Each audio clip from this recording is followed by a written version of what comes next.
Okay, quick look at our agenda. We're hitting geography with the SLEP floods, state polity with the massive new Dibrugarh capital region, economy looking at GDP and RBI policy, and wrapping up with IR and the India-US Trade Pact. Now, as your coach, I definitely want you to read up on the Kawach Child Protection Program, the E85 alternative fuel launch, and that Manas National Park IUCN report for your own notes later. But for this session, we are laser focusing on these 4 highly testable, heavy-hitting areas.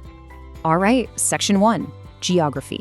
We're looking at the SLHEP floods and their downstream impact. Take a look at this. Sudden water releases from the Subansiri Lower Hydroelectric Project, or SLHP, have completely stranded commuters, literally swept away country boats, and sparked severe panic downstream in the Lakhimpur district. You know, we saw almost this exact same devastation on the Ranganati River back in 2008. For your mains, this historical context is gold. It's a textbook case study on the constant friction between building massive infrastructure and protecting downstream ecology. Okay, aspirants, grab your pens. You need to note these hard facts down for your prelims. The specifics really matter here. This is a 2,000 megawatt project, and it sits right at Garak Mukh. It's operated by the NHPC, the National Hydroelectric Power Corporation. This whole recent crisis, it was triggered by a massive discharge of over 5,393 cubics of water.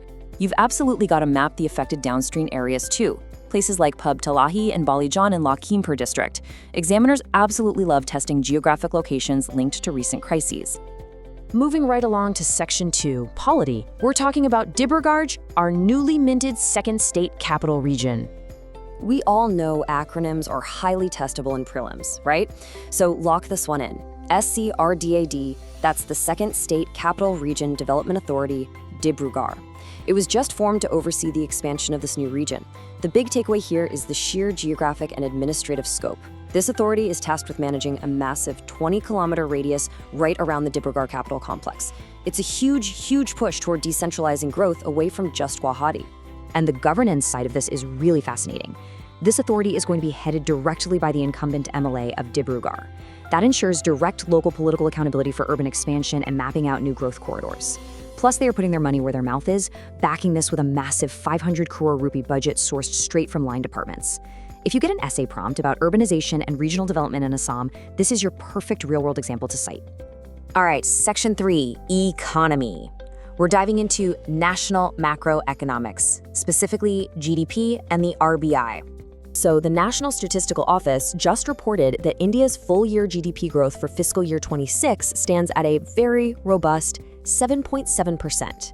Guys, in an era full of global headwinds and serious economic uncertainty, that is a number we can smile about. It's a really significant jump from the 7.1% we saw the previous year. It just shows incredible resilience in our economy. And if we zoom in on just the January to March period, Q4 growth actually accelerated to an impressive 7.8%. This kind of momentum is exactly the data point you want to highlight when you're writing answers about India's economic recovery and our sustained growth trajectory.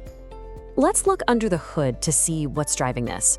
This momentum was heavily powered by the secondary sector, which grew at 8.8%, and the tertiary sector, which expanded by an incredible 9.3%. Remember, secondary is your manufacturing and construction, while tertiary is all about services, trade, and finance. When you're writing an economics answer, citing these specific sectoral drivers shows the examiner a much deeper level of understanding than just parroting the headline GDP figure. But at the exact same time, we have to look at monetary policy. The RBI's Monetary Policy Committee voted unanimously to keep the benchmark repo rate totally unchanged at 5.25%. So what's going on?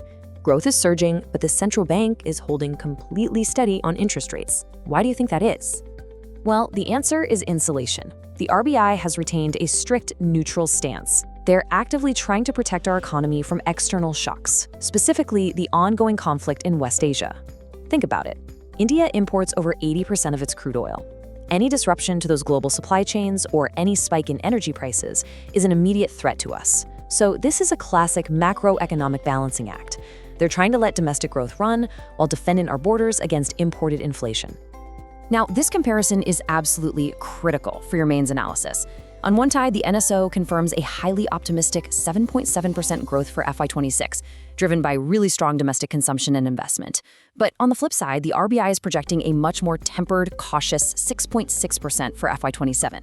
They're not contradicting each other at all. The RBI is just factoring in the future downside risks, things like geopolitical tensions and fluctuating commodity prices. Truly grasping this kind of nuance is exactly what separates a good aspirant from a great one.